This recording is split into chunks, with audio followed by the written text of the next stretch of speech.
Side हो जाएं, सब साइड हो जाएं, एक तरफ हो जाएं, सब साइड हो जाएं, नहीं चलता।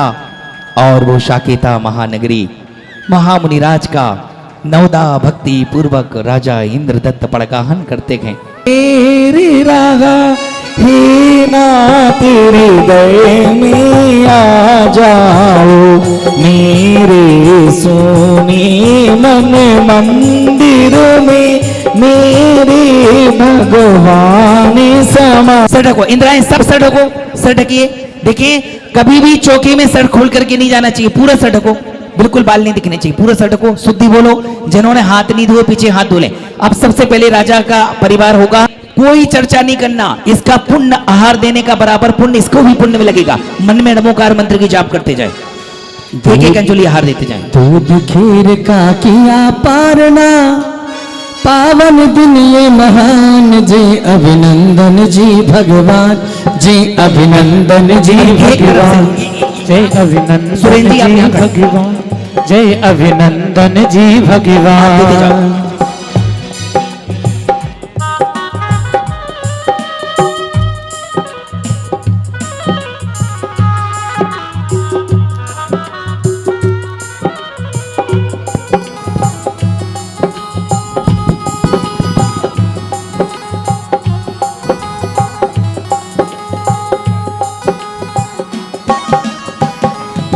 और वो साकेता नगरी में 1008 अभिनंदन सागर जी गुरुदेव का आहार संपन्न होने जा रहा है। भाइयों,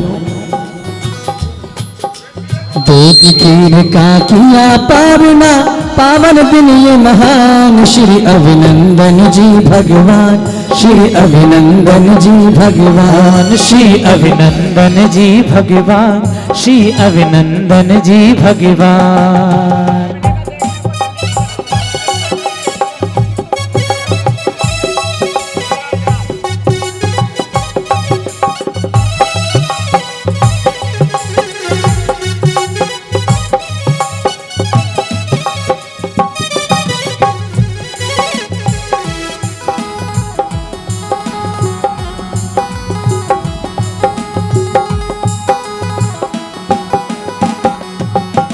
सारे नगरी मिलकर आए, सारे नगरी मिलकर आए, श्री जिनवर को आहार कराए, श्री जिनवर को आहार कराए। जिन्होंने आहार दे लिया वो मंच पे नहीं। बाबूजी आहार हो गया, थोड़ा सा यहाँ आ जाओ, यहाँ यहाँ क्यों भीड़ हो रही है, यहाँ आराम से आ जाओ।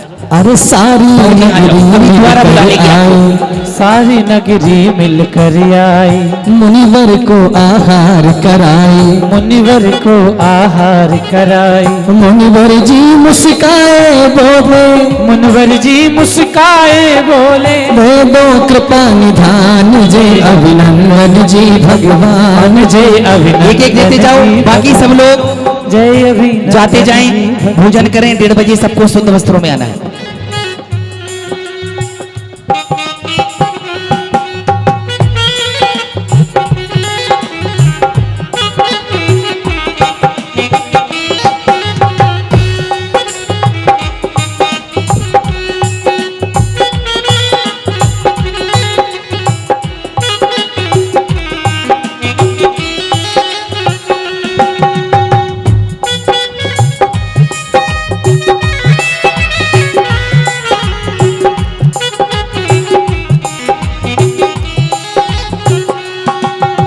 नर नारी सब मिलकर आए, नर नारी सब मिलकर आए, गीत प्रभु के मिलके सुनाए, गीत प्रभु के मिलके सुनाए। अरे नर नारी सब मिलकर आए, नर नारी सब मिलकर आए, गीत प्रभु के मिलके सुनाए, गीत प्रभु के मिलके सुनाए। साकेता नगरी में आए, साकेता नगरी में आए, कर लो निधान, जय जय आदिनाथ भगवान, जय अभिनंदन जी भगवान, जय अभिनंदन जी भगवान, जय अभिनंदन जी भगवान।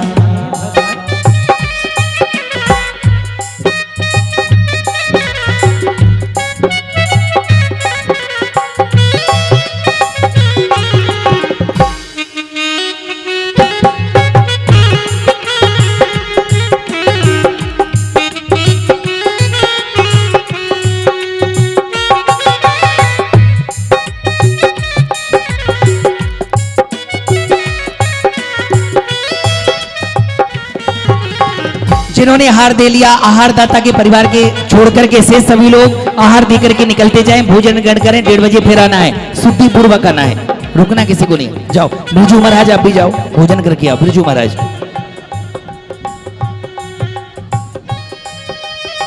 चलते चलें, एक एक अंजलि देते जाएं, चलते जाएं, रुकना किसी को नहीं है।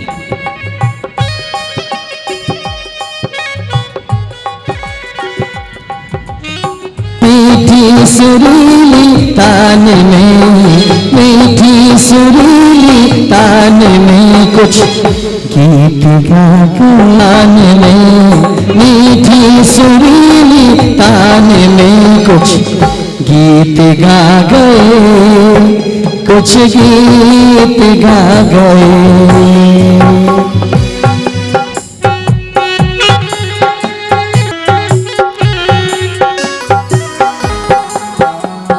बारह सभा लगी है तेरे दर्श को यहाँ, बारह सभा लगी है तेरे दर्श को यहाँ, बारह सरे ये गंधर्व आ गए।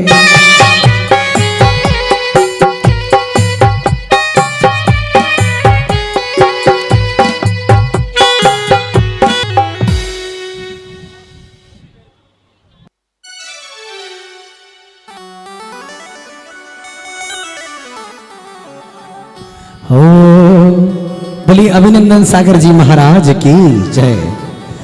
गुरु के सिवा कुछ ना,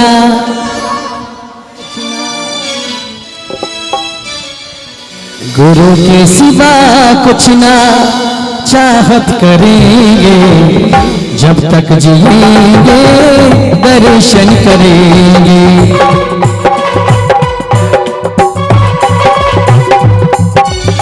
गुरु के सिवा कुछ ना चाहत करेंगे, जब तक जिएंगे दर्शन करेंगे।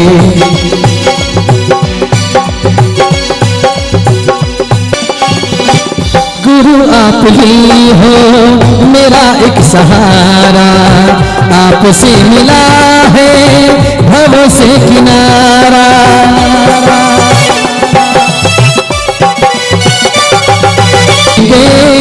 दर्शन करेंगे कुछ ना चाहत करेंगे, जब तक जिएंगे दर्शन करेंगे। काबिल आपने बनाया,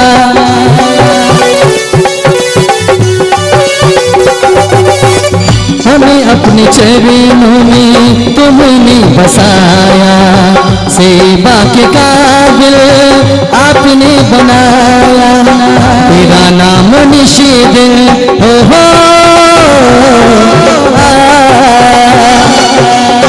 तेरा नाम निषेध जपा हम करेंगे, जब तक जिएंगे दर्शन करेंगे। तेरा नाम निषेध जपा हम करेंगे, जब तक जिएंगे दर्शन करेंगे। गुरु के सिवा कुछ ना चाहत करेंगे, जब तक जिएंगे दर्शन करेंगे।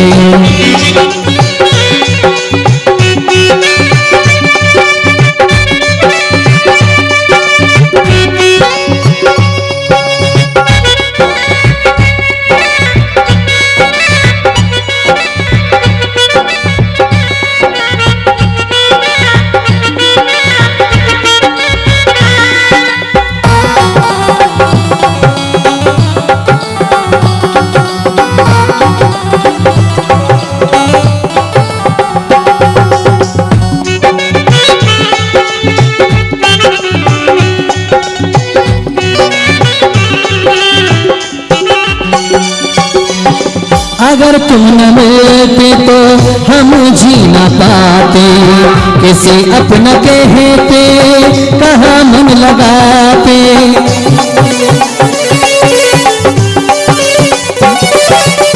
अगर तुम न मिलते तो हम जी न पाते, किसी अपना कहते कहा मन लगाते, तेरा नाम निशे दिल हो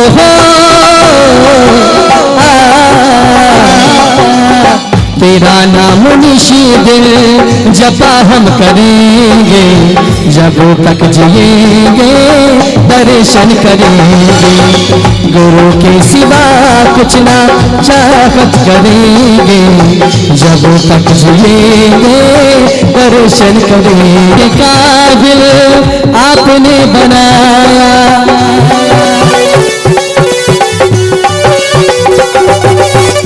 हमें अपने चरणों में तुमने बसाया, सेवा के काबिल आपने बनाया, तेरा नाम निशे दिल हो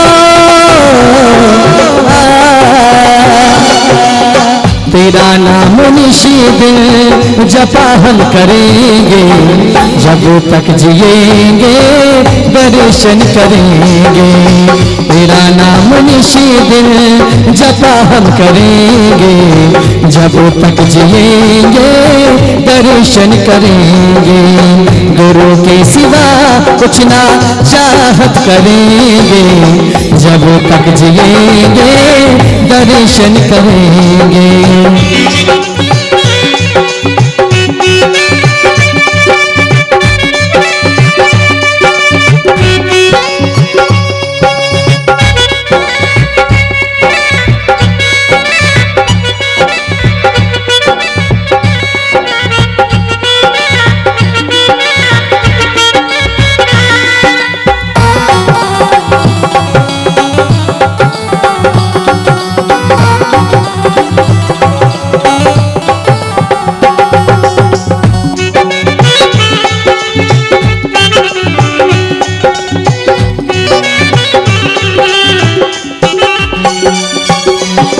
अगर तुम न मिलते तो हम जी न पाते, किसी अपना कहते कहाँ मन लगाते,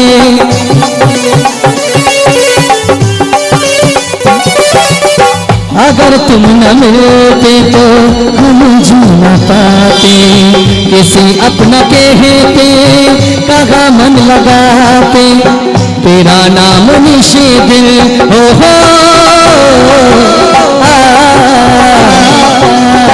तेरा नाम निशे दिल जपा हम करेंगे, जब तक जिएंगे दर्शन करेंगे, गुरु के सिवा कुछ ना चाहत करेंगे, जब तक जिएंगे दर्शन करेंगे।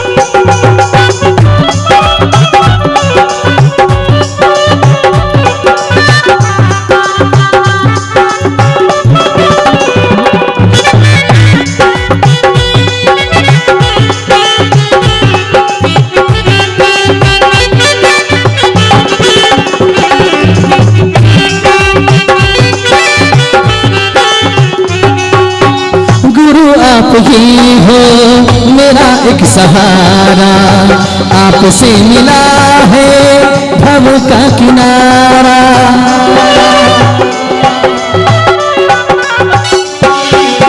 गुरु आप ही हो मेरा एक सहारा, आपसे मिला है भव से किनारा, तेरा नाम निशे दिल हो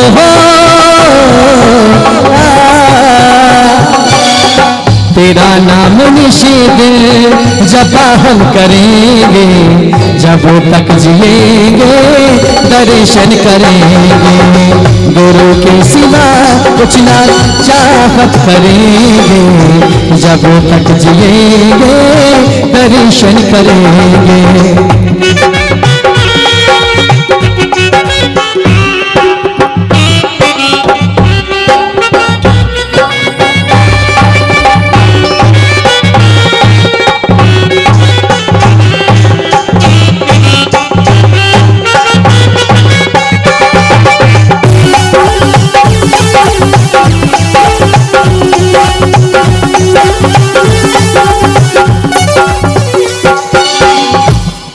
बोलिए परम पूज्य मुनि श्री अभिनंदन सागर जी महाराज की जय।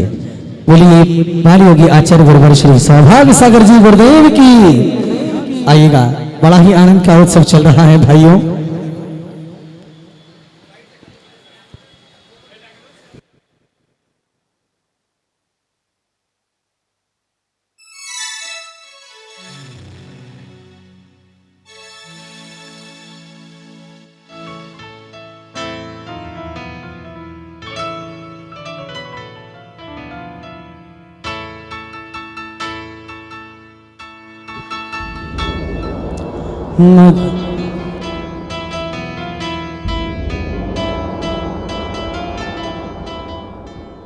मधुबन खुशबू देता है, मधुबन खुशबू देता है, सागर सावन देता है, मधुबन खुशबू देता है, सागर सावन देता है, जीना उसका जीना है, जो औरों को जीवन देता है, मधुबन खुशबू देता है।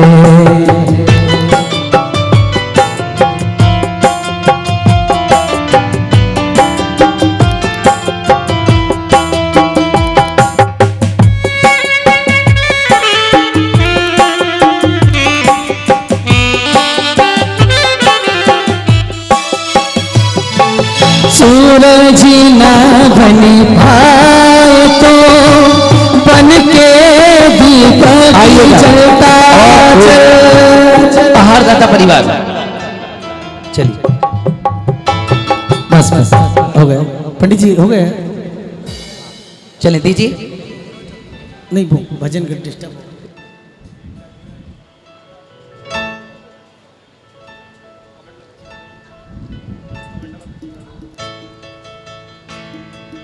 और कोई रह गया हो शेष आहार देने तो शीघ्रता से आए, आहार पूर्णता की ओर है।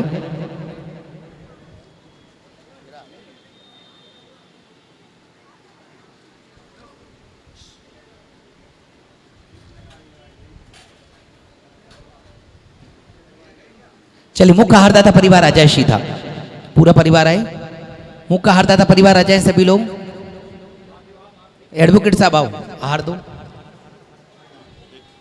चलिए मुख्य आहारदाता परिवार का आहार, आहार पूर्णता की ओर है। सभी लोग लगाएं हाथ कटोरी में, पूरे मुख्य आहारदाता परिवार सब लोग आए, लगाइए हाथ बहुत अच्छे से, बहुत बढ़िया। मुख्य आहारदाता परिवार की तरफ से आहार और आहार पूर्णता। अरे अभिषेक नहीं करना। चलिए अब इसको उठा लो, बिमल खाली। हाँ मुनि, तीर्थंकर मुनि, अभिनंदन ना स्वामी का आहार हुआ। अब देखें थोड़ी देर बाद कैसे पंचश्चर्य की रत्न वृष्टि होगी, रत्न की वृष्टि होगी, गंधोदक वृष्टि होगी, पुष्प वृष्टि होगी। किस प्रकार से सभी वृष्टियां भी यहाँ पर सुगंधित सुगंधित वायु चलेगी। ओ सुगंधित वायु यहाँ पर चलती, सुगंधित वायु यहाँ पर चलती, मंद मंद खुशबू यहाँ पर आती, मंद मंद खुशबू केता नगरी में। आरती आरती विमल चलिए शीघ्र।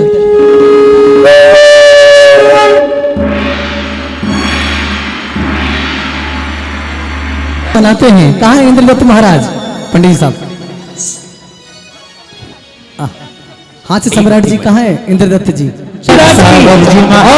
महामुनि राज का आहार आनंद संपन्न हुआ। हो बधाई।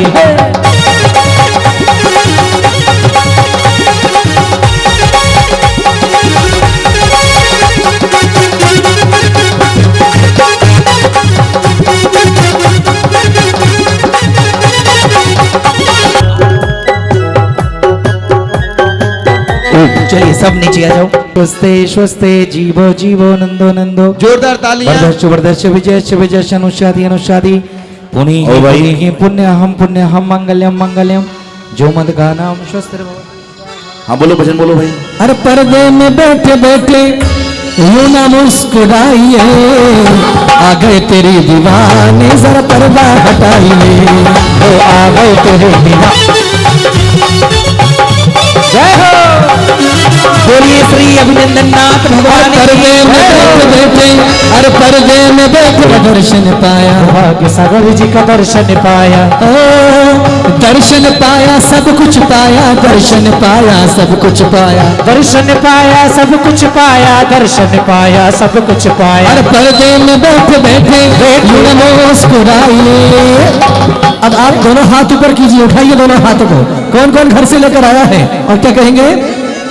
अरे समो शरण की रचना कितनी प्यारी लागे रे, और समो शरण की रचना कितनी प्यारी लागे रे।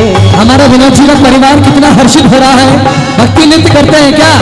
समो शरण की महिमा कितनी प्यारी लागे रे। विनोद कुमार जी जैसा परिवार जिन्होंने आज इस समोषण के उद्घाटन करने का सौभाग्य प्राप्त किया है, बड़े पुण्यशाली हैं वे लोग। एक बार इनका हम करतल ध्वनि के माध्यम से स्वागत करते हैं। आओ, आज की सुंदर पावन पवित्र वेला में हम सभी यहां पर विराजमान हैं। कहते हैं में हो गई प्रतिष्ठा अभिनंदन नाथ भगवान के। महानुभावों, आचार्य संघ की सन्निधि में लगभग 2.5 घंटे की अधिवासना विधि के माध्यम से संपूर्ण प्रतिमाओं में पूर्ण प्रतिष्ठा के गुणारोपण यहां पर किए गए। अभी तक जिन प्रतिमाओं को धातु पाषाण के रूप में लेकर के आए थे, आचार्य संघ की सन्निधि में इन प्रतिमाओं में आज सूर्य मंत्र विधि के माध्यम से अधिवासना के माध्यम से पूर्ण प्रतिष्ठित किया गया। बड़े सौभाग्यशाली हैं वे लोग जो इस प्रतिष्ठा से जुड़े, जिन्होंने प्रतिमा को विराजमान करने का सौभाग्य प्राप्त किया। एक बार उनके पुण्य की भी कोटि कोटि अनुमोदना। आओ समोषण को शुभारंभ करें, उसके पूर्व चतुर्निकाय देवों का आगमन प्रारंभ हो।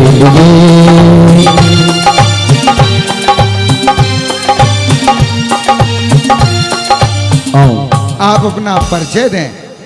हे लोकपाल, हम कल्पवासी देव और देवी हैं, भगवान के समोशरण में आए हैं, कृपया हमें अंदर आने की आज्ञा दें।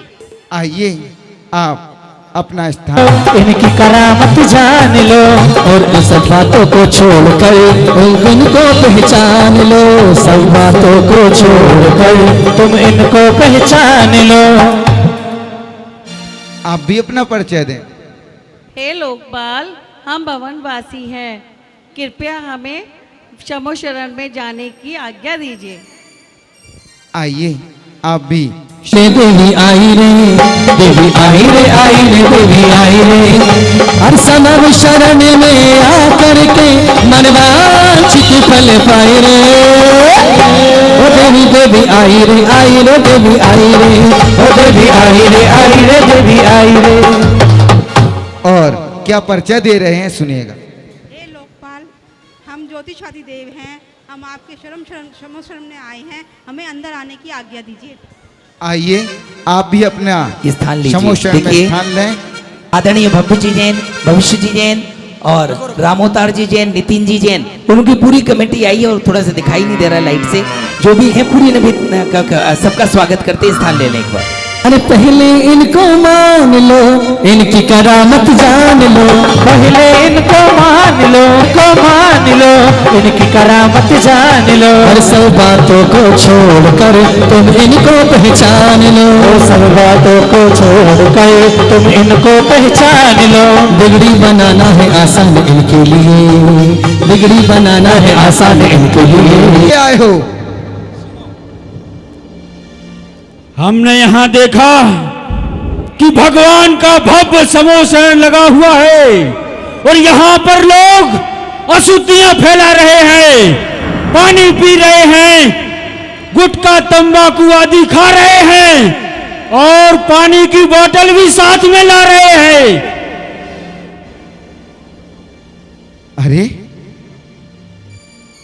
अब ये लोग ना तो पानी की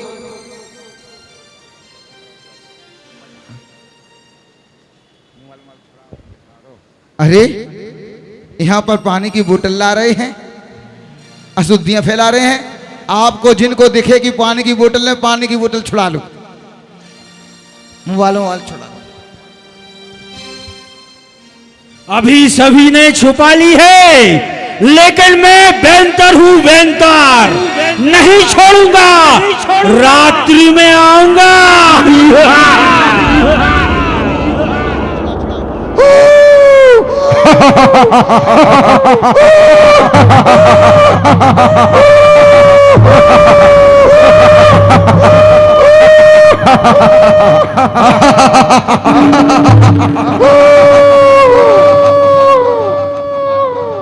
अरे तूने मोबाइल क्यों छीन लिया? यही तो है वो यंत्र जो लेकर सभी लोग मंदिर जाते हैं, भगवान के दर्शन नहीं करते, मोबाइल पे चैटिंग करते हैं। तो तुम्हारा क्या विचार है, सभी के मोबाइल जब्त कर लें? हे भगवान, इन सभी के मोबाइलों को बैट कर दो, बंद कर दो, बंद कर दो। आओ आओ, तुम्हें भगवान के समोषण में ले चलते हैं, आओ। नमोस्तु भगवान, नमोस्तु भगवान, नमोस्तु।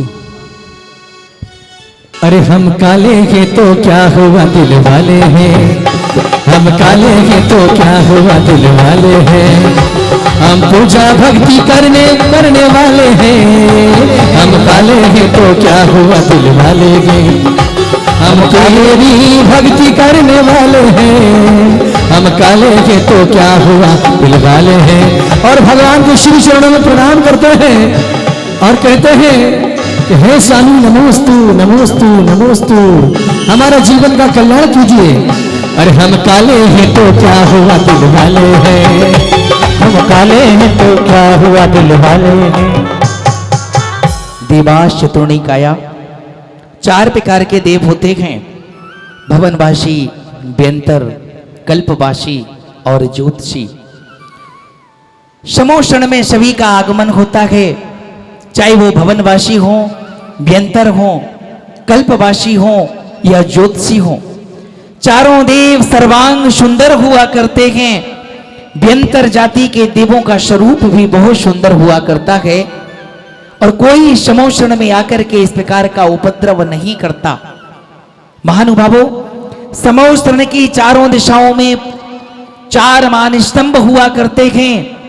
अगर कोई मानी व्यक्ति भी उस समोषण के दर्शन करता है तो उनका मान गलित हो जाता है। ये समोषण का प्रभाव होता है। समो शरण अर्थात जिसमें सभी के लिए शरण दी जाए, समव शरण सबके इसलिए शरण होती है। त्रेंच जाति का जीव भी जाकर के उस समोषण में स्थान लेता है। भगवान आदिनाथ स्वामी का 12 योजन विस्तार समोषण था। भगवान महावीर स्वामी का 1 योजन विस्तार समोषण था, लेकिन सबके लिए समान स्थान उसमें था, समान चर्चा, समान स्वरूप उसमें था। उसी श्रृंखला में तीर्थंकर अभिनंदननाथ स्वामी का 10.5 योजन विस्तार का समोषण था, जिसमें 3 लाख मुनि और 3,20,600 आरिकाएं उस समोषण में विराजमान थीं। 103 गणधर थे। मुख्य गणधर का नाम वज्रनाभि था और जो द्वादशांग के पाठी और मुख्य श्रोता का नाम मित्र भाव था। सभी सहज भाव से भगवान अभिनंदननाथ स्वामी के समोषण में पहुंचते हैं। महानुभावों, तीर्थंकर भगवान के समोषण में जो पहुंच जाते हैं, निश्चित रूप से वो निकट भव्य हुआ करते हैं।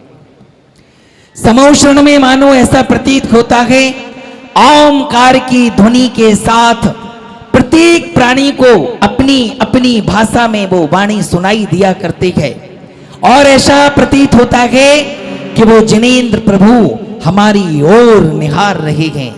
ऐसे अनुपम, अलौकिक, सुंदर से समोषण का हम सभी को देखने का सौभाग्य प्राप्त हुआ है। सभी समोषण में विराजमान जिनेंद्र भगवान के लिए और गणधर भगवान को नमोस्तु करेंगे। हे भगवान नमोस्तु, हे भगवान नमोस्तु, हे भगवान नमोस्तु। चलें अभी मुख्य श्रोता को शीघ्रता से बुलाएं।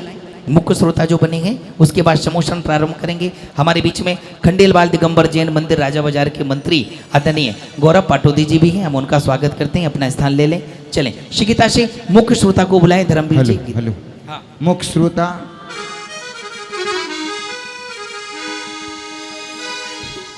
कुछ ही क्षणों में मुख्य श्रोता पधार रहे हैं आपके बीच में भगवान के समूह शरण में आते हुए।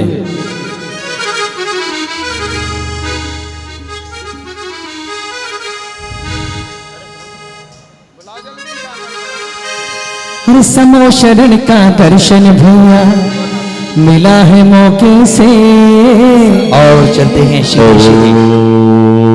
ओम नमः, ओम नमः, ओम नमः। एक मोक्ष, दो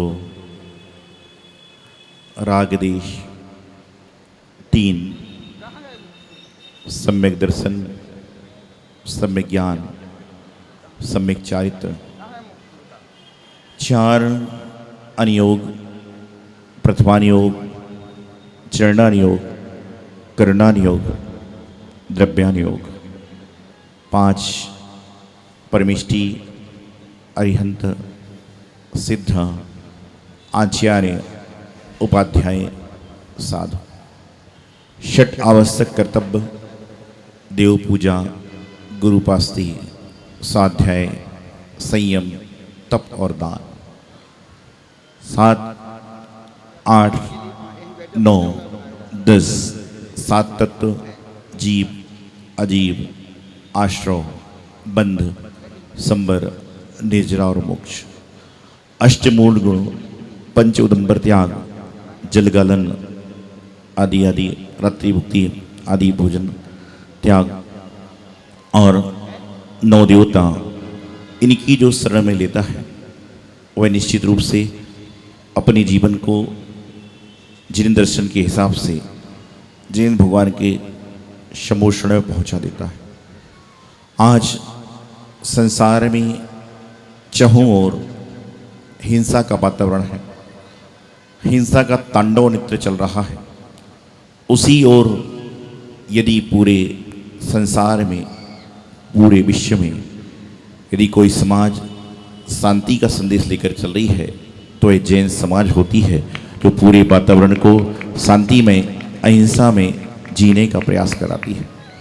यहाँ पर यदि अत्याचार भी हो रहा है तो आदमी कुछ समय तक सहन करता है, क्योंकि जैन धर्म में प्राणी मात्र की रक्षा बताई गई है।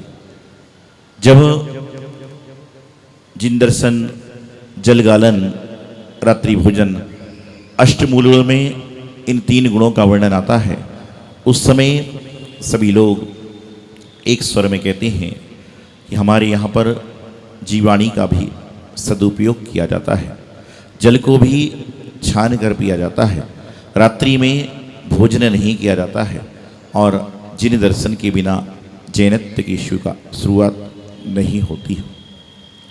चारों ओर हिंसा का वातावरण है, हिंसा ने तांडव लगा रखा है। आज विश्व में, भारत देश में, गली गली में, मोहल्ले मोहल्ले में यदि कोई व्यक्ति शांति से रह जाए तो बहुत बड़ी आश्चर्य की बात है। घर से बाहर कदम निकलता नहीं है, पाप प्रारंभ हो जाते हैं। घर से बाहर आदमी चलना प्रारंभ नहीं करता है, उसके पहले पाप, हिंसा प्रारंभ हो जाती है। लेकिन पूरे संसार में अंधेरा छाया हुआ है, पूरे विश्व में यदि अंधेरा छाया हुआ है, पूरे शहर में अंधेरा छाया हुआ है, पूरे मकान में अंधेरा छाया हुआ है, लेकिन उस समय यदि एक जुगनू आ जाए तो कम से कम वह जगह प्रकाशमान हो जाती है। उसी प्रकार से पूरे विश्व में जब हिंसा का तांडव है, उस समय जैन धर्म रूपी जुगनू अहिंसा का नारा लेकर चलता है और उस हिंसा में भी क्या करता है, अहिंसा का प्रचार करके उस अंधकार को प्रकाश में लाने का प्रयास करता है। तो ये जैन धर्म होता है, जैन समाज के लोग होते हैं, जहाँ पर कहा जाता है अहिंसा परमो धर्म। जीवादि सटकाए जो है, पंच परमेष्टि की जो शरण है, अरिहंत भगवान 46 मूल गुणों से युक्त है, जिन्होंने अपने जीवन को, अपना मार्ग शुभ किया, जिन्होंने अपने राग से वैराग और वीतरागता की यात्रा प्रारंभ कर दी और जाकर अरिहंत बन गए। सिद्ध परमेष्टि भगवान जिन्होंने अष्ट कर्मों का संपूर्ण नष्ट कर दिया और जाकर सिद्धालय में विराज गए, जहाँ न ठंड है न गर्मी है, न बरसात है, न राग है, न देश है, मात्र सिद्धालय में है तो आत्मा का सुख है, अनंत सुख है, अनंत बल है, अनंत वीर है, अनंत दर्शन है। ऐसे सिद्धालय में जाकर सिद्ध विराजमान हो गए और हम और आप यही कल्पना कर रहे हैं कि हमारा भी कब दिन आए कि हम भी कभी सिद्धों की भांति सिद्धालय में जाने का प्रयास करें। आचार्य परमेष्ठी जिन धर्म को दीक्षा धारण करके जिनेंद्र भगवान का उपदेश संदेश लेकर नगर नगर में डगर डगर में जा रहे हैं और प्रत्येक भव्य जीवों को उसके अंदर की भव्यता प्रकट कराने का प्रयास कर रही है। योग्य व्यक्ति को योग्य से और श्रेष्ठ बनाने का प्रयास कर रही है। जो अयोग्य भी है उसके अंदर भी योग्यता के गुण डालने का प्रयास कर रही है। उपाध्याय परमेष्ठी स्वयं भी गुरुमुख से पढ़ते हैं और संघ के साधुओं को समाज को पढ़ाने का प्रक्रम करती है।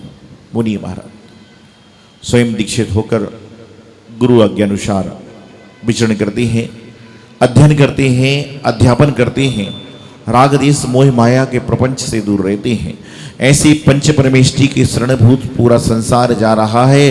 जैन धर्म के प्रत्येक जीव कहते हैं नमो अरिहंताणम, नमो सिद्धाणम, नमो आयरियाणम, नमो उवैझायाणम, नमो लोई सभ्य साहुणम।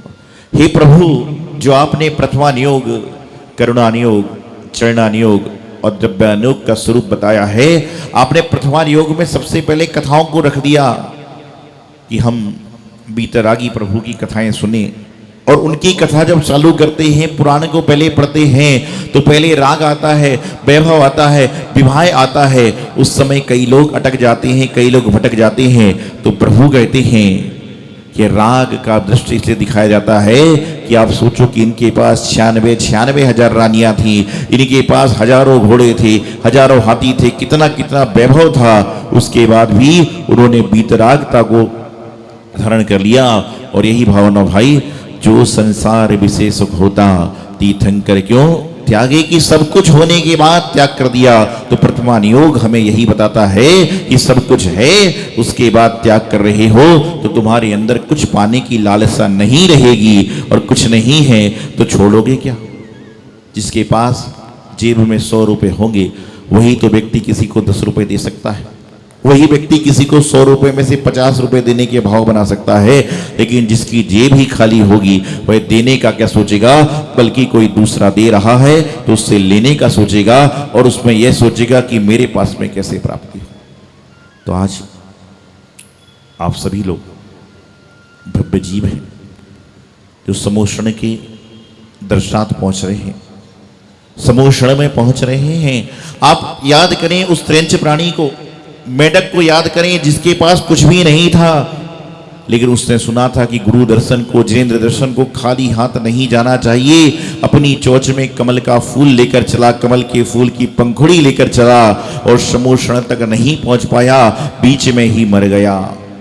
लेकिन कहते हैं कि समोषण में राजा के पहले वह देव बनकर पहुंच गया, क्योंकि उसके मन के भाव थे मुझे समोषण में जाना है। और जिसके मन में भाव समोषण के होते हैं तो वह समोषण तक जरूर पहुंचेगा, जरूर पहुंचेगा। अच्छे मन से, अच्छे भाव से आइए। तो आप तो साक्षात में आ चुके हो, भक्ति से, भाव से, शक्ति से पहुंच चुके हो। तो निश्चित रूप से जो हमारा जिनागम है, जहाँ पर 1 से लेकर 100 तक हर जगह नंबर हैं, उन नंबरों में प्रत्येक में 12 में 12 भावना है, 13 में 13 चारित्र है, 14 में 14 गुलिस्तान है, 15 योग हैं, प्रमाद है, कसाएं, क्या क्या बातें बताई गई हैं। ऐसे बढ़ते बढ़ते हम लोग 100 तक पहुँच जाते हैं और 148 तक पहुँचते हैं तो वहाँ 148 प्रकृतियाँ हो जाती हैं। 169 तक पहुँचते हैं तो 169 महापुरुष हो जाते हैं। बीच में ना जाने कितने कितने हम जीवन को चरितार्थ करने का प्रयास करते हैं। तो हमेशा एक ही ध्यान रखना है, जियो और जीने दो, अहिंसा परमो धर्म की जय। ओ हेलो करके यहाँ करते हैं भक्तियाँ, मित्र अरे भाव मित्र आए यहाँ, रानी संग आए यहाँ। आगे आगे बुलाइए, मोनू जी आगे बुलाइए उनको। रवि नमोस्तु नमोस्तु नमोस्तु। इस पंचम काल में सुखी होने का उपाय क्या है?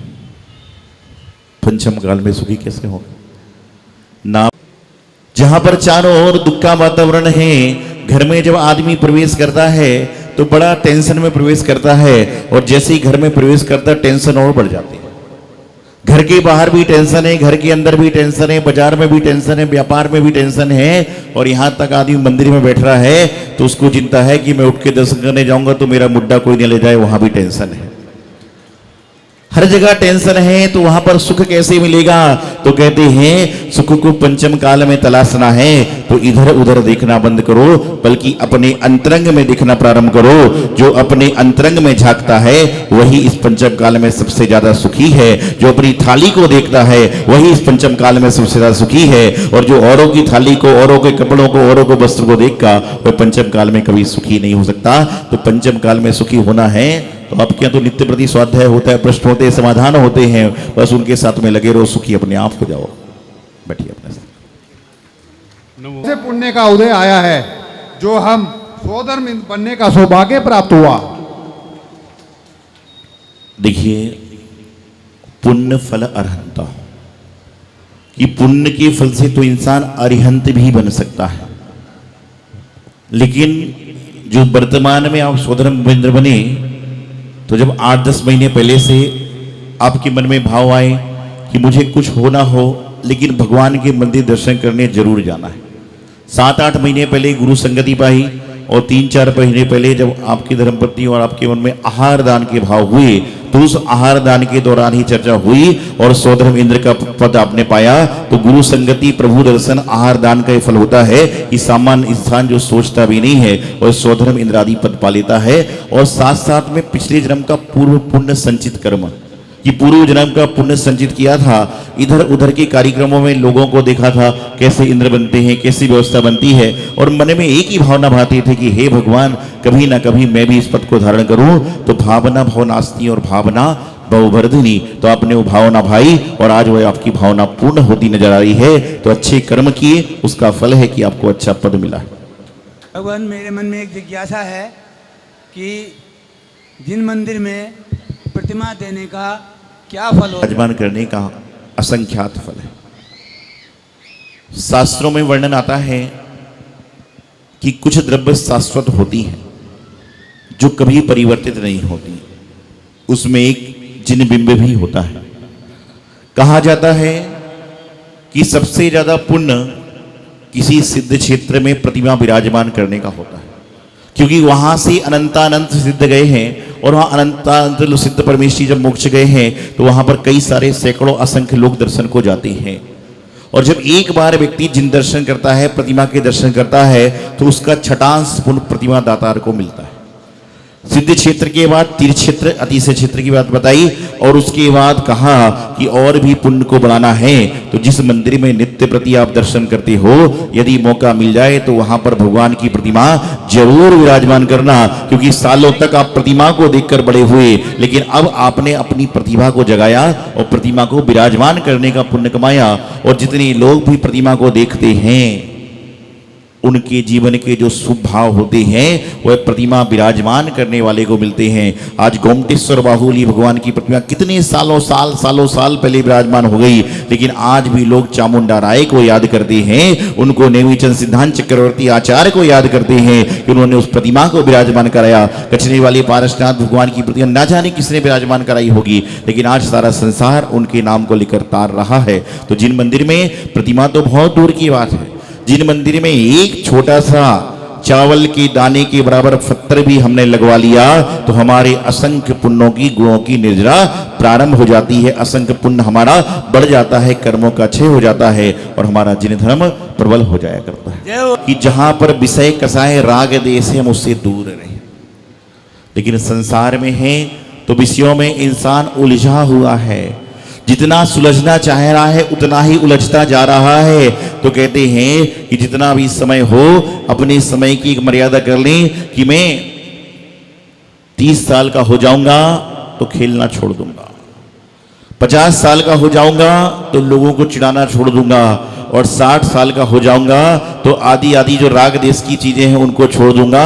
और 70-80 में होंगे कि नहीं होंगे कोई गारंटी नहीं है, लेकिन 70-80 में पहुंच गए तो सारे संसार की दुनियादारी के प्रपंचों से दूर हो जाएंगे। तो ऐसा भाव बनाएंगे तो धीरे धीरे धीरे क्या होगा, विषयों से दूर होते जाएंगे। और विषयों की आशा नहीं जिनके श्याम भाव धन रखते हैं, वह पंक्ति को चरितार्थ करके एक ना एक दिन विषय कसाय से दूर हो जाएंगे। और विषय कसाय से दूर होना है तो जिन कथाओं में राग देश है, जहां पर जिनेंद्र भगवान की जो संवेदना विवेचना चल रही है, जहां पर जिन गुरुओं के बारे में अंदरकल प्रताप चल रहा है, जहां पर इधर उधर की बातें चलती हैं, वहां तोड़मो से धड़म करिए, जय जयंत करिए और वहां से चल के अपने घर का रास्ता नापिए। आपके जीवन का कल्याण अपने आप हो जाएगा और विषयों से अपने आप दूर हो जाएगा। प्रभु, स्टेट बैंक कॉलोनी का ऐसा कौन सा पुण्य उदय है कि वहाँ पे 6 साल बाद दोबारा से पंच कल्याणक हुए हैं? क्या बोल? हाँ, देखिए कितना सुंदर प्रश्न है। स्टेट बैंक कॉलोनी वालों का ऐसा कौन सा पुण्य कर्म का उदय आया कि यहाँ पर 6 साल में दूसरी बार पंचकाम हो रहा? ये प्रश्न इनका नहीं है, ये प्रश्न बहुत सारे लोगों का है और बहुत सारे लोगों का कि आसपास की सभी कॉलोनियों का है। इसका सबसे बड़ा कारण ये है कि स्टेट बैंक वालों की गुरु भक्ति है कि कहीं आसपास साधु होवे ना होवे, ये साधु महाराज को लाते हैं, शिक्षक विधान कराते हैं, महावीर जयंती मनाते हैं, कोई भी काम कराते हैं। और जब गुरुओं का आशीर्वाद जब रहता ना, कहते हैं जिसके सिर पर गुरु का हाथ दुनिया देगी उसका। तो आज तक पिछले 12 साल में हम ही कई बार आ गए, अनेक साधु आने का प्रयास हुआ, अनेक साधु आए, लेकिन यहाँ पर यदि कोई साधु महाराज भी आ जाए, आना भी चाहते हैं तो समिति उनको अपनी व्यवस्था अनुसार, जब पहले संघ आया था 25 साधु का, जब 2 कमरे थे उस समय भी संघ को लाया, और अब जब मान लो 8-10 कमरे हो गए तब तो कोई समस्या नहीं है। जब छोटी सी आहारशाला थी जब संघ को लाए, अब तो बड़ी सारी आहारशाला बना दी है। और सबसे बड़ी बात यह है, निश्चल मन से गुरु की भक्ति करने का प्रयास करते हैं, और जब निश्चल मन से गुरु की भक्ति करते हैं तो प्रभु तो अपने आप प्रसन्न हो जाते हैं। और जब प्रभु प्रसन्न होते हैं तो 6 महीने में लोग मात्र ड्राइंग बनाते हैं। आपने तो 6 मंदिर में पूरा मंदिर का नवीनीकरण करा दिया, जीर्णोद्धार करा दिया। ये तो 6 महीने में लोग मात्र ड्राइंग निकालते हैं, ये सोचते हैं कौन सा आर्किटेक्चर लाए, कौन सी दातार आएगा, कौन सी प्रतिमा आएगी। और छोटी सी कहने को तो स्टेट बैंक कॉलोनी में 2.5 के लोग भी नहीं है, 7-8 घर हैं, और 7-8 घर में कितने मंदिर वाले हैं, कितने पूजा वाले हैं, कितने पाठ वाले हैं, आप सब जानते हो। लेकिन सबने मिलकर कहती है ना कि मैं हमेशा एक बात कहता हूं, एक तरफ बहुत सारे लोग हैं, एक तरफ कम लोग हैं, लेकिन जब भजन होता है तो कम लोग ऊपर हो जाते हैं। उसका कारण यही है कि जो बहुत सारे लोग हैं वह पीतल की भांति हैं, जो लेकिन थोड़े से लोग हैं वह हीरे की भांति हैं। तो हीरा तो हमेशा भारी होता है। तो भगवान महावीर स्वामी की कृपा, कचरी वाली पार्षद तुम्हारी कृपा और गुरुदेव आचार्य सिद्धांत सागर जी महाराज की कृपा आप पर है, जो आपने सारे काम सर्वोत्तम तरीके से संपन्न करने का प्रयास किया। नमस्ते महाराज। हे गंधर्व परमेष्ठी, नमोस्तु नमोस्तु नमोस्तु। मेरे मन में एक जिज्ञासा है जिसका प्लीज समाधान कीजिए। जीव का स्वरूप क्या है? बंधुओं, जीव का स्वरूप सबसे पहले तो है एको हम निर्म सिद्धो ज्ञानम योगेंद्र गोचरा। मैं अकेला आया हूं, अकेला जाऊंगा। जब इतनी बात सारे लोग जानते हैं कि हम अकेले आए हैं, अकेले जाएंगे, तो बीच में चक्कर क्यों करते हैं? अकेला आया है, अकेला जाएगा, सारा संसार जानता है, लेकिन जब तक बीच में श्वास चल रही है उसमें ना जाने कितने तरह के कार्य संपन्न करते हैं। तो जीव का जो स्वरूप है वो यही है कि शांतपना, शुद्धपना, सम्यकपना। कि जीव का जो सबसे बड़ा सूत्र है, सबसे बड़ा भाव है, वह यही है कि शुद्ध रहो, सम रहो, शांत रहो। और जो जीव व्यक्ति शांत, शुद्ध और सम रहेगा वह अपने जीवन का कल्याण निश्चित रूप से कर लेगा। बोलो अभिनंदन नाथ भगवान की। क्या बोल? इस जन्म में मनुष्य का जन्म। हाँ, देखिए प्रश्न है कि मनुष्य जीवन का सार क्या है। संसार में मनुष्यों को जन्म सबको मिलता है, लेकिन पुण्यशाली भाग्यशाली वह लोग होते हैं जिनको मनुष्य जीवन पाने के बाद में इतनी सामर्थ्य प्रभु देते हैं कि तुम भोजन कर सको, और यदि कोई भूखा आ रहा है तो भोजन उसको करा सको। जो यह कार्य करते हैं वह सचमुच में पंचम काल में मनुष्य हैं, और जो सिर्फ अपना भोजन करते हैं, दूसरे को भूखा छोड़ देते हैं, वह प्रकृति से आकृति से मनुष्य हैं, लेकिन प्रवृत्ति से मनुष्य नहीं है। उनकी आकृति मनुष्य की है, लेकिन उनकी प्रकृति मनुष्य की नहीं है। तो मनुष्य जीवन का सार यही है कि हम भी सुखी रहें और दूसरों को भी सुखी करने का प्रयास करें। यही मनुष्य जीवन का सार इस पंचम काल में। परिवार में रहकर और परिवार में रहकर कल्याण कैसे होवे? देखिए, संसार में और परिवार में रहकर कल्याण करना है तो कुछ मत करो, संसार को एक स्लेट पर लिखो तो लिखोगे सा, बिंदी, सा और रा, ऐसा लिखोगे। और इसको स्लेट में लिखने के बाद आगे का सा हटा दो तो क्या बचेगा? सार बच जाएगा। तो संसार में रहने के बाद में सार को निकालने का प्रयास करो। जो संसार का सार निकाल लेता है उसके जीवन का कल्याण अपने आप हो जाता है। संसार में रहकर भी संसार के सार को निकालो। जैसे दूध में से आप घी निकाल लेते हो, दही बना लेते हो, मक्खन निकाल लेते हो, आदि आदि चीजें कर लेते हो, उसी प्रकार से संसार में रह के सार को निकालिए तो आपका भी कल्याण होगा, परिवार का भी कल्याण होगा और आपके साथ के लोगों का भी कल्याण स्वयं हो जाए। बोली हुई दान राशि को कितने समय में जमा करानी चाहिए? यदि देरी होती है तो इसका कितना फल मिलता है? ये प्रश्न अनुमान हर 8 दिन में संघों में आता है। पहली बात तो ये है कि मंदिर में हमने जो प्रण कर लिया उस दिन से हम मंदिर के कर्जदार हो गए। हमने भाव बना लिया कि मंदिर में हमें वस्तु का दान देना है, उस दिन से मंदिर का कर्जा हमारे ऊपर चालू हो गया। हम तो सबको यही कहते हैं कि शांति धारा की बोली भी आप ले रहे हो तो शांति धारा का कलश बाद में पकड़ना, पहले शांति धारा के पैसे दे दो, उसके बाद कलश पकड़ोगे तो आपको पूर्ण पुण्य मिलेगा। ठीक है, व्यवस्थाएं साथ में नहीं है।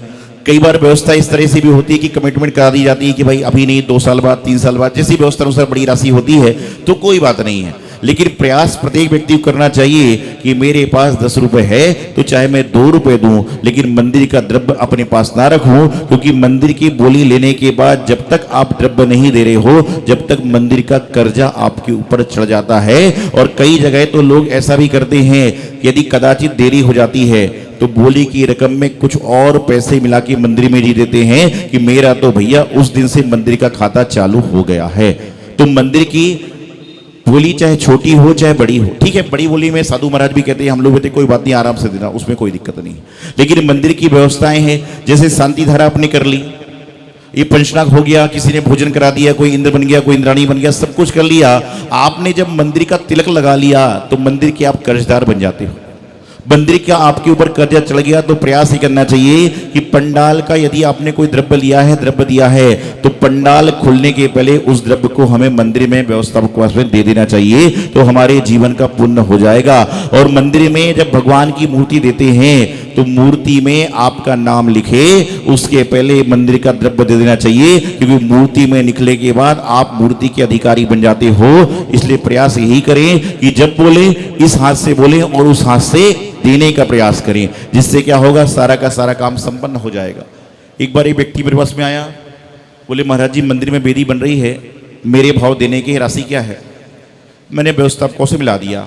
उसने कहा जो भी राशि है उससे मैं 3 लाख रुपए ज्यादा दूंगा। समाज वाले तो खुश हो गए, ऐसा कोई अनुमान आता नहीं है, लोग तो बार्गेनिंग करने आते, थोड़ा ले ले, थोड़ा कम कर लो। लेकिन उसने कहा मेरी एक शर्त है, मैं 3 लाख रुपए ज्यादा दूंगा लेकिन मेरी एक शर्त है। बोले क्या? बोले आपके यहाँ पे नाम लिखने की व्यवस्था है? बोले हाँ। बोले मैं चाहता हूं मुझसे राशि पूरी ले लो लेकिन मेरे परिवार का नाम 6 महीने बाद उस पर लिखना बेदी पर। तो लोग बोले कितना धार्मिक आदमी है कि नाम की चाय नहीं है। मैंने कहा धार्मिक वार्मिक कुछ नहीं, इसका कारण दूसरा है। बोले क्या? तो उसने कहा कि मेरे यहाँ पर बहू को 5 महीने बाद संतान होने वाली है, तो लड़का होगा लड़की कुछ पता नहीं है, तो 6 महीने बाद नाम रखोगे तो उसके पोता पोती जो भी होगा उसका नाम ऐड हो जाएगा, तो मेरा द्रव्य भी लग जाएगा। तो इस तरह के लोग जो होते हैं उनको फल नहीं मिलता। बोले 6 महीने बाद नाम लिखना क्यों? बोले जब तक संतान आ जाएगी उसका भी नाम ऐड हो जाएगा। तो मैंने उससे कहा एक काम करो, तुम अपने बच्चे का या बच्ची का नाम जो क्या रखो, या तो संतोष रख लो या निर्मल रख लो। बोले क्यों? मैंने कहा संतोष महिला में भी होता है, संतोष पुरुष में भी होता है, निर्मल महिला में भी होता है, निर्मल पुरुष में भी होता है, तुम्हारा काम पहले से हो जाएगा। तो जीवन में मुख्य बात सारी यही है कि जो हमने बोला है अपनी सामर्थ्य अनुसार बोलें, और बोलने के बाद में अविरल रूप से घर जाने के बाद सबसे पहले उस वस्तु को हटाएं, क्योंकि आपके ऊपर मंदिर का कर्ज चढ़ जाता है। मंदिर का जैसे निर्माल्य जिसको कहते हैं उसका आपको दूषण लग जाता है, क्योंकि आपने मंदिर को दे दिया और मंदिर का चंदन लग गया तो मंदिर के आप हो गए। कई लोग तो बोली लेके पैसे भी नहीं देते, ऐसे भी लोग हैं, लेकिन पता नहीं उनके जीवन में क्या क्या होने वाला है, क्या क्या होगा। कई सारे लोग होते हैं, तो इन सब से बचने का प्रयास करें। ठीक है, जहां बड़ी राशि है संत महाराज बता देते हैं, कमिटमेंट होता है, उसमें दोष नहीं है, लेकिन व्यवस्था में है तो काम उसको करना चाहिए।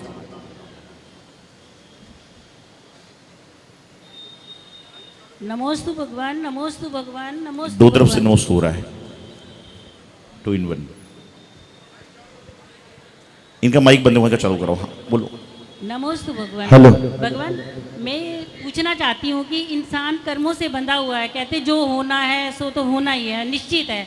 तो हमारे कर्म कौन से अपने हाथ में जो हम करें, क्योंकि जो भी हम करेंगे हमारे करने से नहीं होता, पिछले कर्मों का हमें फल मिलता है, उसी के अनुसार हम कर्म करते हैं। तो कौन से कर्म हमारे हाथ में जो हम करें, और कौन से पिछले कर्म है जिनका फल हमें भोगना पड़ता है इस जन्म में? देखिए, जैसा बोओगे वैसा पाओगे, जैसी करनी वैसी भरनी, ये गुरुओं ने मानी।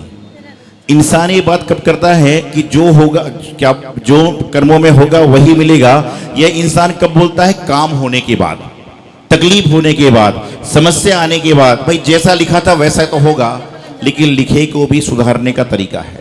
आप सामने गलत चीज पड़ी हुई है, उसको देखे जा रहे हो, देखे जा रहे हो, देखे जा रहे हो, और कहने लगे भाई मुझे तो मेरे कर्म में देखना ही लिखा था, बिल्कुल नहीं लिखा था।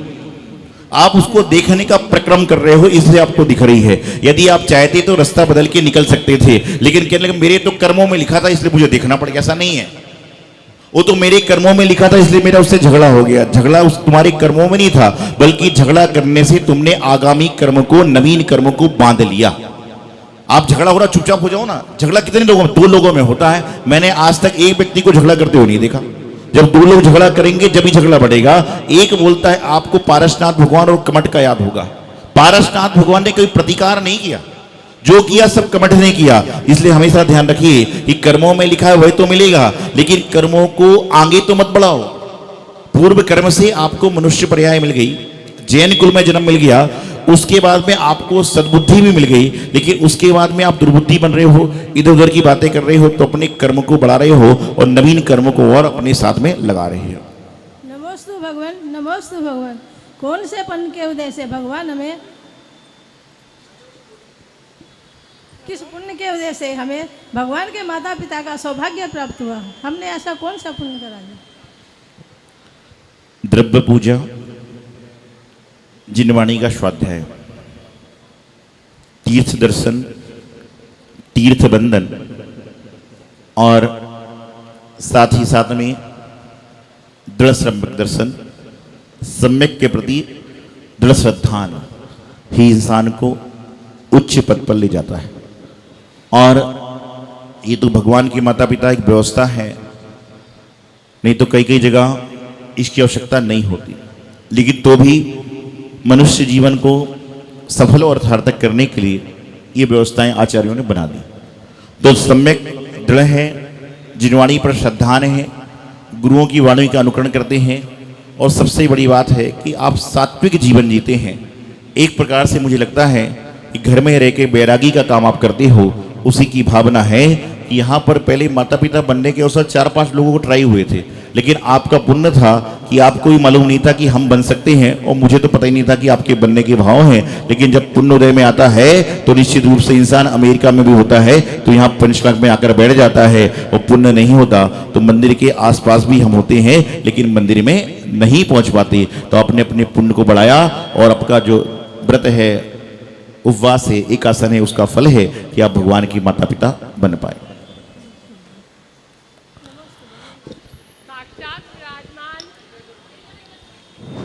नमोस्तु भगवान, नमोस्तु भगवान। आजकल के बच्चे धर्म से बहुत दूर होते जा रहे हैं, मोबाइल, टीवी, लैपटॉप, तो उनको धर्म से, मंदिर से कैसे जोड़ें? देखिए, ये प्रश्न जन जन का है, जनमानस का है। बच्चे मोबाइल में हैं, टीवी में हैं, लैपटॉप में हैं, और कई लोग तो ये कह रहे हैं कि आने वाले समय में संतान मोबाइल लैपटॉप से पैदा ना होने लग जाए।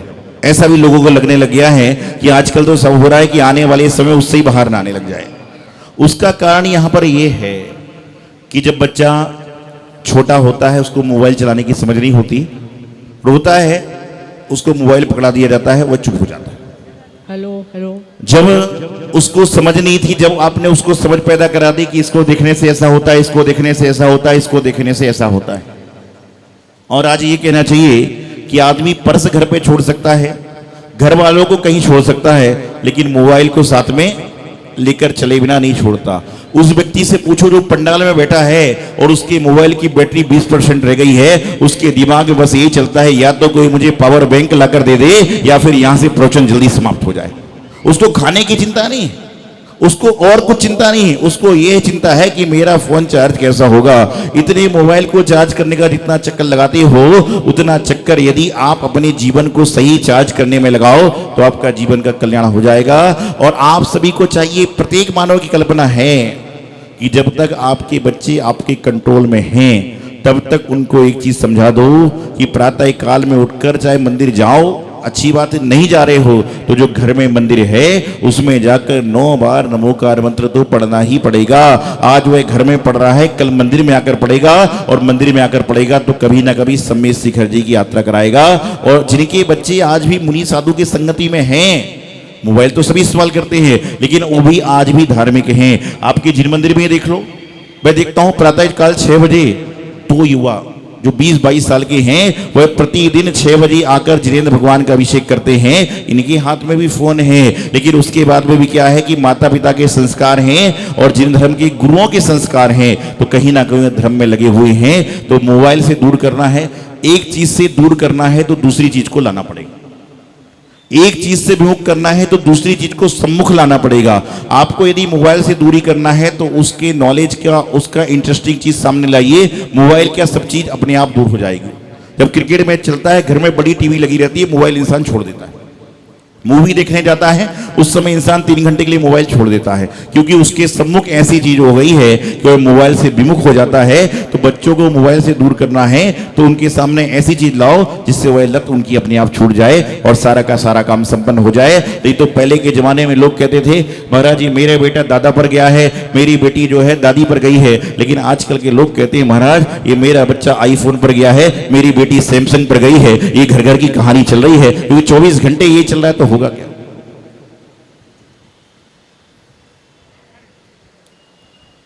साक्षात विराजमान भगवान के चरणों में मेरा त्रिवार नमोस्तु नमोस्तु नमोस्तु। हे भगवान, मेरी ये जिज्ञासा है कि हम अब कषाय रहित होते हैं, फिर भी हम मोक्ष में जाने के लिए क्या करें?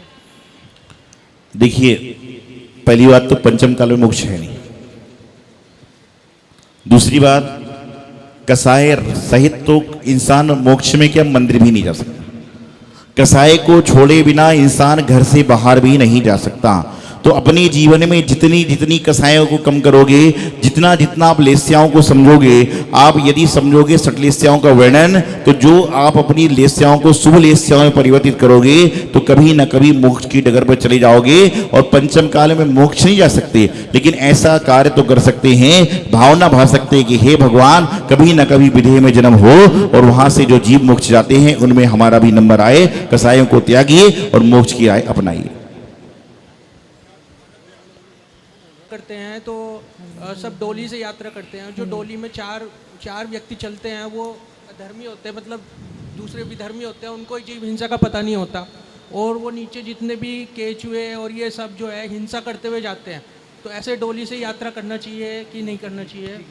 देखिए, डोली तो छोड़िए, आजकल तो लोग मोटरसाइकिल से जा रहे हैं। सम्मेद शिखर जी की वंदना का शुद्ध, स्वच्छ, फल उसी व्यक्ति को मिलता है जो नंगे पैर बिना खाए पिए पूरे पर्वत की यात्रा करता है, चाहे जीवन में एक बार करे, उसको सबसे ज्यादा पुण्य की प्राप्ति होती है। पहली बात। दूसरी बात, शरीर अस्वस्थ है, बुढ़ापा है, कमजोरी है, तकलीफ है, आप डोली का सहारा ले रहे हो, लेकिन डोली का सहारा लेकर चढ़ रहे हो तो कम से कम उस समय जब टोक पास में आ जाए तो 5 कदम ही सही, लेकिन 5 कदम पैदल जाना ही चाहिए। लेकिन ये मोटरसाइकिल पर, गाड़ियों पर जो यात्रा कर रहे हैं, उस यात्रा का कोई फल नहीं है, वह यात्रा निष्फल है। सिर्फ आप सम्मेद शिखर जी की यात्रा के नंबर जोड़ रहे हो, आप यात्रा के अच्छे भाव नहीं बना रहे। आप सिर्फ नंबर जोड़ रहे हो कि साल में मेरी 3 यात्रा होगी, चाहे 3 साल में एक यात्रा करो, लेकिन सच्चे मन से पैदल करो। डोली तक तो सही है, लेकिन मोटरसाइकिल आदि से नहीं है, क्योंकि डोली से चींटी जा सकती है, लेकिन मोटरसाइकिल से सांप भी जा सकता है। डोली के माध्यम से छोटे मोटे जीव जाते होंगे तो, लेकिन बड़े गाड़ी से तो पंचेंद्री भी चला जाए तो कोई बड़े आश्चर्य की बात नहीं है। तो सम्मेद शिखर जी जाओ, और मैं कहता हूं आपके पैर में शक्ति नहीं है, आप सम्मेद शिखर की 5 सीढ़ी को चरण स्पर्श करके आ जाओ, आपको सम्मेद शिखर की वंदना का छोटा सा पुण्य तो मिल जाएगा। लेकिन कम से कम इन चीजों से बचो। आज आप डोली पे चलते हो, आप मोटरसाइकिलों पे चढ़ते हो, और वही सब लोग ऊपर जाके गलत कार्य करते हैं और हमारा सम्मेद शिखर दूषित हो रहा है। आज सम्मेद शिखर को दूषण करने में सबसे ज्यादा योगदान है तो वही लोगों का है जो सम्मेद शिखर जी जाते हैं, वहां पर चाट पकौड़ी खाते हैं, वहां पर तंबाकू खाते हैं, चप्पल जूते पहनकर जाते हैं, चाहे जैन धर्म के लोग क्यों ना हो। यही सब लोग, जैन धर्म के लोग, सम्मेद शिखर की अपवित्रता को जो है बढ़ा रहे हैं, पवित्रता को नष्ट कर रहे हैं और सम्मेद शिखर को अपवित्र बना रहे हैं। तो जितना हो सके उतना बचने का प्रयास करें और हिंसा से बचें। नमोस्तु भगवान, मेरी एक जिज्ञासा का समाधान कीजिए। जब भी मंदिर के अंदर कोई पूजन पाठ विधान होता है और हम लोग जो कमेटी के लोग हैं वो पात्र तो बन जाते हैं, लेकिन किसी कारणवश व्यवस्था संभालने की वजह से पाठ में पुण्य बैठ नहीं पाते, तो उसका हमें पुण्य मिलेगा कि नहीं? ये तो पब्लिक बताओ मिलेगा कि नहीं मिलेगा। वो मना कर रहे, बोले हमको सब मिलेगा, कुछ नहीं मिलेगा। ये बोल रहे हो कि मिलेगा बोल रहे हो? मुझे बोलने के पहले पब्लिक ही बोल रही मिलेगा। देखिए आपको बताऊं कि ये प्रश्न इस पंचनाग का नहीं है, ये विधान का नहीं, ये घर घर की एक कहानी है। हर मंदिर मंदिर की कहानी है कि महाराज को लाना है, बिहार कराना है, आहार कराना है, लोगों का भोजन कराना है, और भोजन में नमक मिर्ची कम है ज्यादा है तो सुनना भी है, लाइट नहीं है तो भी सुनना है, क्योंकि कमेटी के आदमी का फर्ज है ना लाइट लगाने का। 20 रुपए समाज के जेब में नहीं है कि खुद जाके लाइट बल्ब ले आए और जाके लगा दे। यदि यहाँ पर आदमी पंडाल में है, आप घर पे हो तो आदमी फोन लगा रहा है, नितिन जी कहाँ पर हो, पुनीत जी कहाँ पर हो, राकेश जी, सतीश जी, मनीष जी कहाँ पर हो। बोले क्यों, क्या हुआ? बोले अशोका जी मंदिर में लाइट ही नहीं है, तेरे जेब में 20 रुपए नहीं है कि बल्ब बाजार से खा के लगा दे यहाँ पर? तुम जैन समाज के लोग नहीं हो। तो आपको बताना चाहता हूं कि एक बात ध्यान रखना, जीवन में आपने पंचनाग प्रतिष्ठा महोत्सव करवाने का भाव बना लिया, उस समय से ही समिति को पुण्य लगना प्रारंभ हो जाता है। करवाने के भाव बनाने मात्र से, होवे ना होवे बात की बात है, होगा नहीं होगा बात की बात है। चतुर्मास कराने का आपने भाव बना लिया, आपने श्रीफल चढ़ा दिया तो आपको पुण्य लगना प्रारंभ हो जाता है। और व्यवस्थाओं में रहते हैं तो सुंदर सी व्यवस्था आप बना रहे हो, तो इनकी इतनी अच्छी व्यवस्था बन रही है, इसका पुण्य भी तो कमेटी के खाते में आएगा। नहीं तो तुम तो कमेटी वाले महाराज क्या करते हैं, महाराज तो अपने आ रहे मंत्र दे रहे चल पड़ रहे, तो सब हमारा पुण्य कहाँ जाएगा? आप सब पुण्य कर रहे हो तभी तो हमारा पुण्य और पुण्यानुबंधी पुण्य हो रहा है। तो कमेटी वालों की व्यवस्थाओं से लोग सुंदर तरीके से बैठ रहे हैं, ये भी कहीं ना कहीं कमेटी के खाते में पुण्य जाता है। और आप पुण्य जोड़ने के लिए नहीं, बल्कि कमेटी जो समाज के पंच होते हैं, समाज आपको व्यवस्था देती है, तो आपको व्यवस्था का सदुपयोग करके उनको सारा काम संपन्न करना है। और इतना सुंदर कार्य 26 नवंबर तक तो कोई योजना नहीं थी, योजना बनी 28 नवंबर को, लगभग 22 जनवरी को भगवान जी बेटी से स्थानांतरण हुए और फरवरी में काम चालू हुआ। महज 5 महीने में आपकी कमेटी तो है जो इतना सुंदर सा काम वेदी का निष्ठा बन करके पुनर्नवीन वेदी में भगवान को विराजमान कर रही है। इससे बड़ा कमेटी का, समाज का, भक्तों का, दानदाताओं का और क्या पुण्य होगा। सभी के लिए बहुत बहुत साधुवाद है, आशीर्वाद। समोशरण में विराजित साक्षात अभिनंदननाथ भगवान की जय, समस्त गुरु आरिका माताओं की जय। भगवान, यह जीव अनंत काल से भ्रमता भ्रमता अज्ञान के अंधेरे में घूम रहा है। अब आपकी शरण में आप आया है तो कुछ जानना चाहता है कि अब यह जीव अपना कल्याण किस मार्ग पर चलकर आगे कर सकता है। देखिए, चतुर्गति भ्रमण, ये प्रत्येक जीव का, कोई बात नहीं, अरे कोई बात नहीं, प्रत्येक व्यक्ति का संसार का क्रम चल रहा है। कभी इस पर्याय, कभी उस पर्याय, कभी नारकी, कभी नृतज्ञा, कभी नतर्की, कभी नारकी। और कई बार तो ऐसा होता है कि जो जीव हमें संबोधता है आने वाले भाव में वह जीव भी आपसे संबोधन लेने आ जाता है, ऐसा भी हो जाता है। लेकिन इस पंचम काल में यदि मनुष्य पर्याय को, जैन धर्म को सार्थक करना है तो उसके पहले देव शास्त्र गुरु के ऊपर दृढ़ श्रद्धा करना पड़ेगा। जिन्हें धर्म के ऊपर दृढ़ श्रद्धा रखना पड़ेगी। और जिस व्यक्ति की जिनेंद्र भगवान पर दृढ़ श्रद्धा है वो एक खतरों में भी मुस्कुराता है, दुख आता है तो भी सुख का अनुभव करता है और यही सोचता है कोई बात नहीं, यह वक्त भी बदल जाएगा, यह समय भी गुजर जाएगा। आप विचार करो ना, थोड़ी सी चोट लग जाती है पलिस्टर बन जाता है। उन मुनियों को देखो कि जलती हुई सिगड़ी रख दी गई, स्यालनी खा रही है, यशोधर मुनिराज के गले में सर्प डाल दिया जाता है, लेकिन महाराज अपनी साधना में विचलित नहीं होते। अब साधु संघों में आरिकाओं को, छुल्लिकाओं को, मुनियों को, आचार्यों को देखो, आहार लेने जा रहे हैं, आहार में बैठे नहीं उठ जाते हैं। दूसरे दिन जा रहे हैं, आहार में बैठे नहीं उठ जाते, अंतराय आ रहा है, कुछ भी ठीक है, आ रहा है, कर्म है, कर्म झड़ रहे हैं, तो इनको देखोगे तो आप अपने कर्मों को काटने का उपाय सोचोगे। लेकिन हम जिनके साथ में रहते हैं हम यही देखते हैं कि नीचे वाले के पास में 2 गाड़ी खड़ी हैं तो मेरे पास जो 1 गाड़ी हो 2 गाड़ी में कैसे परिवर्तित हो, तो कर्म और बढ़ते हैं, कर्म और बढ़ते जाते हैं। तो हमें तो ये देखना है कि वह व्यक्ति 2 घंटे मंदिर में जाप करता है तो हे भगवान मुझे शक्ति दो कि मैं भी 2.5 घंटे 2.25 घंटे मंदिर में जाप करूं, तो हमारे कर्म कट जाएंगे और चतुर्गति भ्रमण कभी ना कभी हमारा समाप्त हो जाए। हम 24 घंटे कर्म करते रहते हैं। इतना भी है जब हम सो जाते हैं स्वप्न में भी कुछ कर्म करते रहते हैं और उसकी निर्जरा होती है। क्या कोई ऐसा विधान है कि हम कर्म ही ना करें और निर्जरा से बचें? देखिए, इंसान जब जन्म लेता है तभी से कर्म प्रारंभ हो जाता है।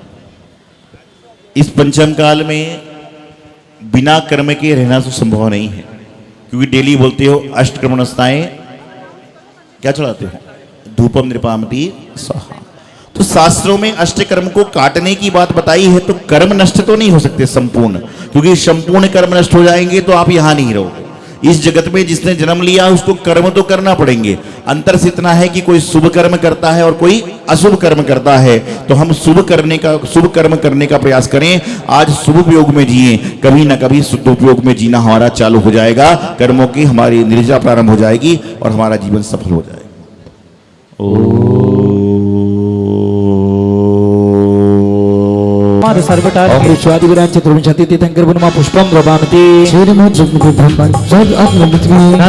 महान वर्तमान काल के वो दिवस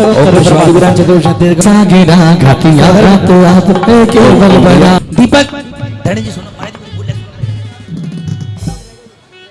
और एक सौदमी रानी को चारों दीपक की थाल दीजिए और जिनके हाथ में दीपक है अपने दीपक जरूर प्रज्वलित कर लें। आप लोग प्रज्वलित कराओ दीपक इनसे और चारों तरफ भेजो, नीचे भेजो, ऊपर भेजो, चारों तरफ भेजो ना, जब भी तो आरती होगी। एक तरफ खड़े होकर कैसे आरती करेंगे? आरती उतारो मिलके, उतारो मिलके सभी निहारो मिलके, उतारो मिलके सभी निहारो मिलके। देखिए आरती उतारो मिलके, हो समो शरण की आरती उतारो मिलके, तारो मिलके सभी निहारो मिलके, उतारो मिलके सभी निहारो मिलके, ओ समो शरण की आरती उतार लेके। ओ लारा लर लर लर लर ला, लारा लर लर लर लर ला ला।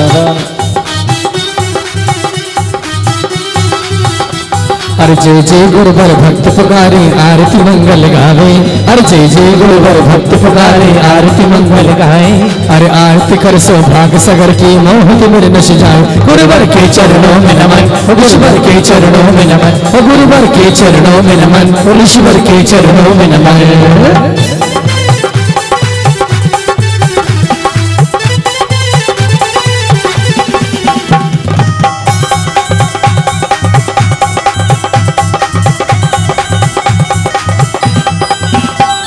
अपना नगर में चल लिया है धन्य है रेखा माता।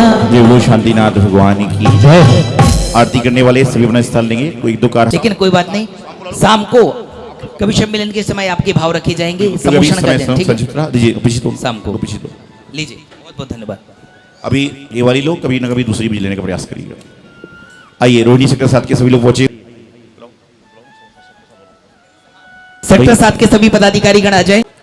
मोमेंटो भी दो सभी को। हाँ देखें गुरुदेव के साथ चलना है।